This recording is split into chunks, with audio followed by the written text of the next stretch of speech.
bring in Governor Mike Huckabee. Governor, you've been watching this. The Islamic threat and the war on terror hardly new to you.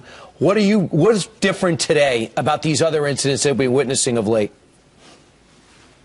You know, Brian, one of the things that comes to mind is that we have continued to try to avoid calling this Islamic terror. We try to say, oh, this really isn't tied to the religion. Well, it is tied to the religion. And whether it's President Obama, Eric Holder, DHS Secretary Jay Johnson, we've got to wake up and smell the coffee. And if you can't smell coffee in a Starbucks, you can't smell it.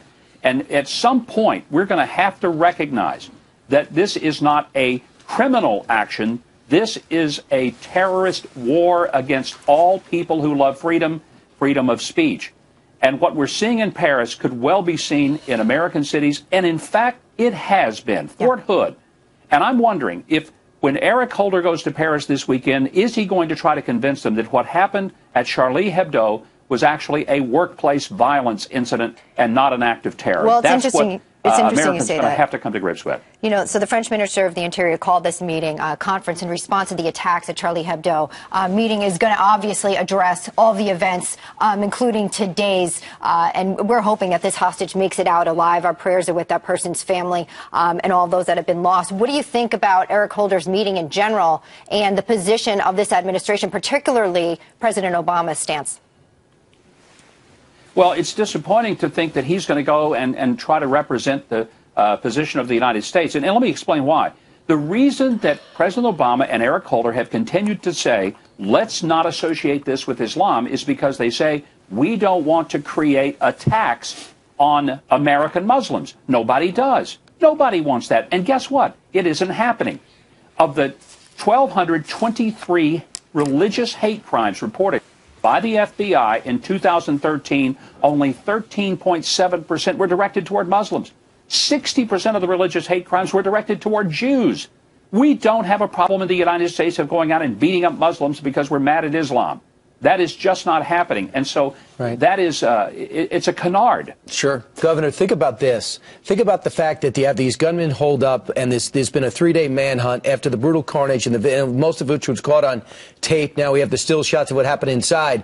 Now we know these two brothers are there. There might have been a third person on their operation, and now their affiliates and friends are murdering others if these reports are true.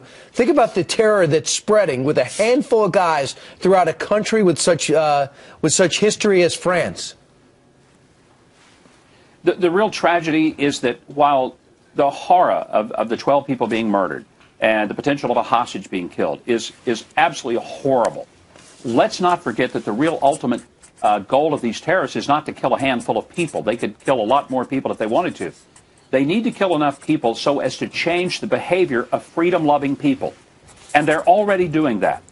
If they cause networks to not put the cartoon on air for fear, if they cause people to not go to coffee shops, if they cause people to lock their doors and to act differently, they win. We need to learn something from the Israelis, who the day after an attack on a cafe will go back to that cafe. The day after a bombing on a bus will get back on the buses. Why? Because they know that terrorism is not about killing a hostage. It's about changing the behavior of people who are free. And we're a free people. We need to act like it. And when we change our behavior, they win, we lose. We need to say to the world, they're going to lose. And we're going to take it to them. This is not going to be an appeasement. This is going to be an all-out war. It's kill or be killed. And we plan on winning, and they better plan on losing, because that's the way it's got to come down. All right. Governor Mike Huckabee joined us to talk about what's going on right now outside of Paris. Sir, thank you very much.